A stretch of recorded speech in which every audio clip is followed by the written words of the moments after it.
The commune was, of course, drowned in blood. The nature of the civilization that the workers of Paris sought to overcome in their attack on the very foundations of society itself was revealed once again when the troops of the Versailles government reconquered Paris from its population. As Marx wrote bitterly, but accurately, the civilization and justice of bourgeois order comes out in its lurid light whenever the slaves and drudges of that order rise against their masters. Then this civilization and justice stand forth as undisguised savagery and lawless revenge. The infernal deeds of the soldiery reflect the innate spirit of that civilization of which they are the mercenaries, vindicators. The bourgeoisie of the whole order, which looks complacently upon the wholesome massacre after the battle, is convulsed by horror at the destruction of brick and mortar. Despite the violent destruction of the Commune, Bakunin wrote that Paris opens a new era, that of the definite and complete emancipation of the popular masses and their future true solidarity across and despite state boundaries. The next revolution of man, international in solidarity, will be the resurrection of Paris, a revolution that the world still awaits.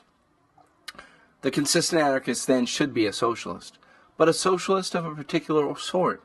He will not only oppose alienated and specialized labor and look forward to the appropriation of capital by the whole body of workers, but he also insists that this appropriation be direct, not exercised by some elite force, acting in the name of the proletariat. He will in short oppose the organization of production by the government. It means state socialism, the command of the state officials over production and command of managers, scientists, shop officials in the shop. The goal of the working class is liberation from exploitation. This goal is not reached and cannot be reached by a new directing and governing class, substituting itself for the bourgeoisie. It is only realized by the workers themselves being master over production.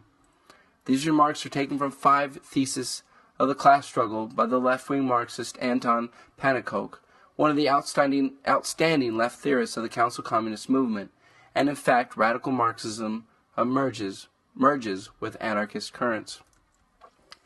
As a further illustration, consider the following characterization of revolutionary socialism. The revolutionary socialist denies that state ownership can end in anything other than a bureaucratic despotism. We have seen why the state cannot democratically control industry. Industry can only be democratically owned and controlled by the workers electing directly from their own ranks industrial administrative committees. Socialism will be fundamentally an industrial system. Its constituencies will be of an industrial character. Those carrying on the social activities and industries of society will be directly represented in the local and central councils of social administration. In this way, the powers of such delegates will flow upwards from those carrying on the work and conversant with the needs of the community. When the Central Administrative Industrial Committee meets, it will represent every phase of social activity. Hence, the capitalist political or geographical state will be replaced by the Industrial Administrative Committee of Socialism. The transition from one social system to the other will be a social revolution.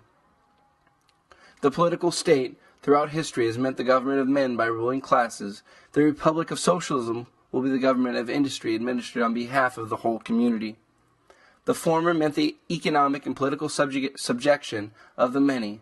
The latter will mean the economic freedom of all. It will be, therefore, a true democracy.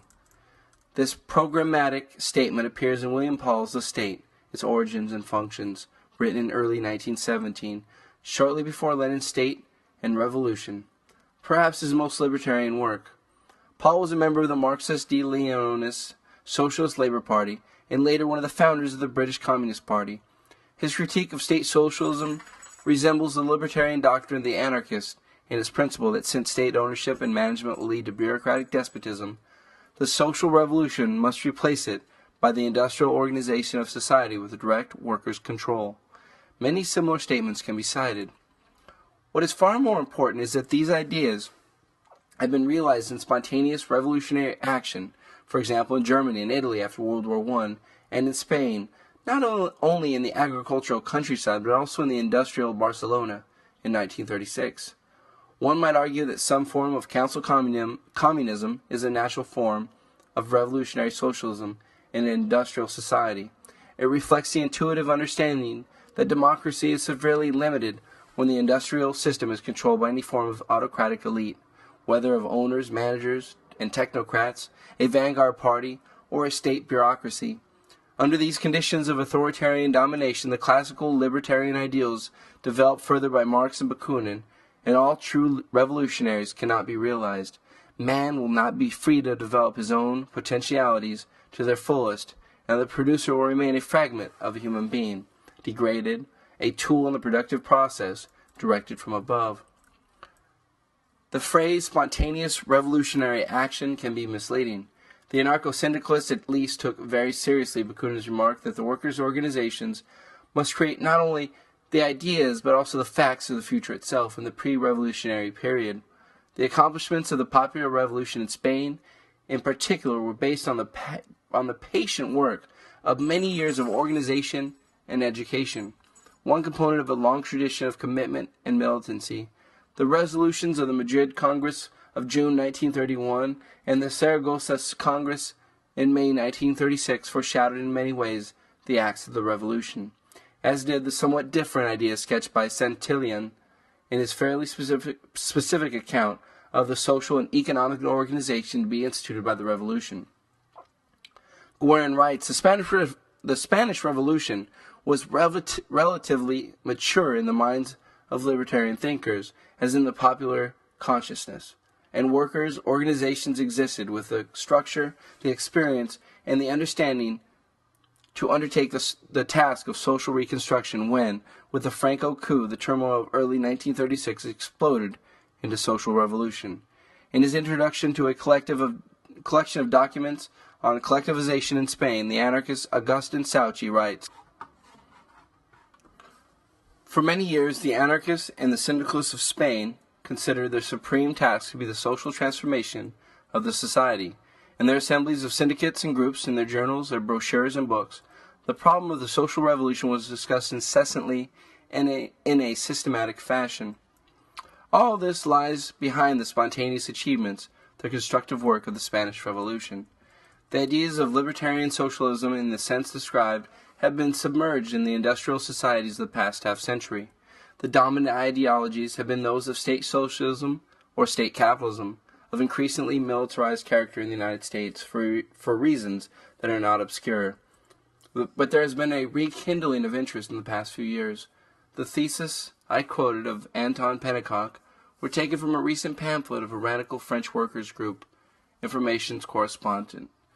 The remarks by William Paul on revolutionary socialism are cited in a paper by Walter Kendall, given at the National Conference on Workers' Control in Sheffield, England, in March 1969. The workers' control movement has become a significant force in England in the past few years. It has organized several conferences and has produced a substantial pamphlet literature and counts among its active adherents representatives of some of the most important trade unions. The Amalgamated Engineering and Foundry Workers Union, for example, has adopted as official policy the program of nationalization of basic industries under workers' control at all levels. On the continent, there are similar developments. May 1968, of course, accelerated the growing interest in council communism and related ideas in France and Germany, as it did in England. Given the highly conservative cast of our highly ideological society, it is not too surprising that the United States has been relatively untouched by these developments. But that too may change. The erosion of Cold War mythology at least makes it possible to raise these questions in fairly broad circles. If the present wave of repression can be beaten back, if the left can overcome its more suicidal tendencies and build upon what has been accomplished in the past decade, then the problem of how to organize industrial society on truly democratic lines, with democratic control in the workplace and in the community, should become a dominant intellectual issue for those who are alive to the problems of contemporary society.